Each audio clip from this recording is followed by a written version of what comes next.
Napoleon की अगर मैं बात करूं, नेपोलियन के पास सब कुछ था, दौलत थी, शोहरत थी, पैसा था, पावर थी, मगर उन्होंने अपनी ज़िंदगी के आखिरी दिनों में एडमिट कर लिया। उन्होंने कहा कि मैंने अपनी ज़िंदगी के कोई 6 दिन भी खुश रहकर नहीं गुजारे।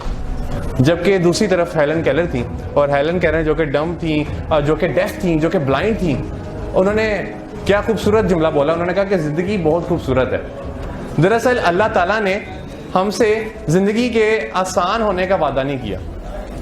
अल्लाह ताला ने हमसे ज़िंदगी के आसान होने का वादा नहीं किया। अल्लाह ताला ने कहा कि मुश्किलात आएंगी, मगर हाँ, मैं ताकत ज़रूर दूंगा तुम्हें उन मुश्किलात के साथ डील करने की। तो सबसे बड़ी गलती होती है, वो सबसे बड़ी गलती हम ये करते हैं कि हम शायद ये समझ लेते हैं कि लाइफ इज़ फेयर।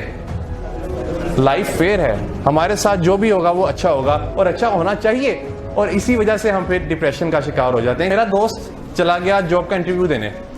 अब जब वो जॉब का इंटरव्यू देने गया तो पूरी रात वो तैयारी कर रहा था जॉब के इंटरव्यू की। मैंने उसे कॉल भी की, मैंने कहा क्या कर रहे हो? कहता मैं जॉब का इंटरव्यू करूँ और ऐसा ज़बरदस्त इंटरव्यू दे के आऊँगा कि आपके भाई को कल ही जॉब मिल जाएगी।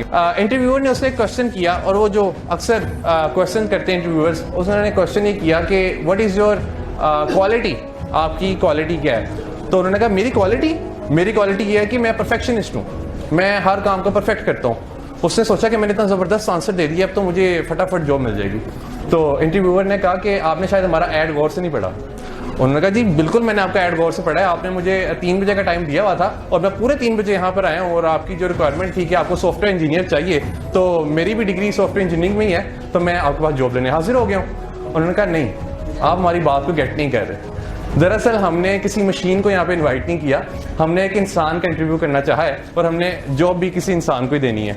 उन्होंने कहा कि हमें सारी ज़िंदगी स्कूल्स, कॉलेजेस और यूनिवर्सिटीज़ में कहा जाता है कि प्रैक्टिस इंसान को परफेक्ट बनाती है, जबकि प्रैक्टिस इंसान को कभी भी परफेक्ट नहीं बनाती। ये जो फ्रेज़ है, ये फ्रेज़ ही गलत है कि प्रैक्टिस इंसान को परफेक्ट बनाती है। उस दिन मैं 92 न्यूज़ के शो में बैठा हुआ था, तो उन्होंने भी मुझसे सवाल किया कि ऑनेस्टी क्यों नहीं है लोगों में। तो मैंने उनसे कहा कि हमें सारी ज़िंदगी एक फ्रेज़ सिखाई जाती है, और वो ये है कि honesty is the best policy. ये भी फ्रेज़ गलत है। और इस फ्रेज़ में देखिए कि क्या गलती है, इसमें 3rd डिग्री यूज़ की गई, और जो हायर डिग्री यूज़ की गई वो ये है कि बेस्ट पॉलिसी, यानी there is a better policy as well.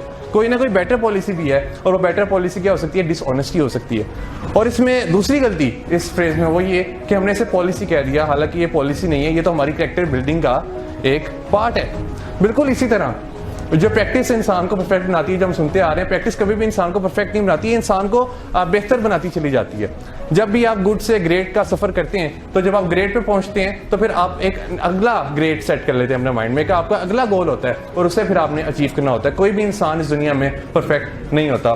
तो वो इंटरव्यूअर ने उसे ये कहकर रिजेक्ट कर दिया कि हमें किसी मशीन को नहीं रखना, हमें इंसानों को रखना है, और हाँ, अगर हम तुम्हें रख लेते तो तुम शायद हमारी कंपनी का एनवायरनमेंट ही खराब करते, तुम यहाँ पे टेंशन क्रिएट करते, और जो तुम्हारे साथ फेलोज थे तुम उन्हें भी तंग करते रहते, क्योंकि तुम्हें तुम्हारी मर्जी के मुताबिक रिजल्ट्स ना मिलते, क्योंकि तुम तो हर चीज़ में परफेक्शन ढूंढ रहे थे, तुम तो हर चीज़ में ये देख रहे थे कि हर चीज़ को परफेक्ट होना चाहिए। और ये वो लोग होते हैं, एक मेरा क्लास फेलो था, उसका A+ ग्रेड आ गया, तो टीचर ने कहा जी कि आप बड़े इंटेलिजेंट हैं कि आपका A+ ग्रेड आ गया। उसने कहा नहीं, मैं इंटेलिजेंट नहीं हूँ, क्योंकि उन्होंने कहा, टीचर ने कहा क्यों, आप इंटेलिजेंट क्यों नहीं है, आपको तो A+ ग्रेड आ गया है, पूरी क्लास में सबसे ज़्यादा मार्क्स आपके हैं। उन्होंने कहा कि अगर मैं A+ ग्रेड हासिल कर रहा हूँ इतनी मेहनत के बाद, तो शायद मैं इंटेलिजेंट नहीं हूँ, क्योंकि अगर मैं इंटेलिजेंट होता तो मुझे कभी इतनी मेहनत ना करनी पड़ती। यानी वो लोग होते हैं जो कि हर चीज़ में परफेक्शनिज्म ढूंढ रहे होते हैं।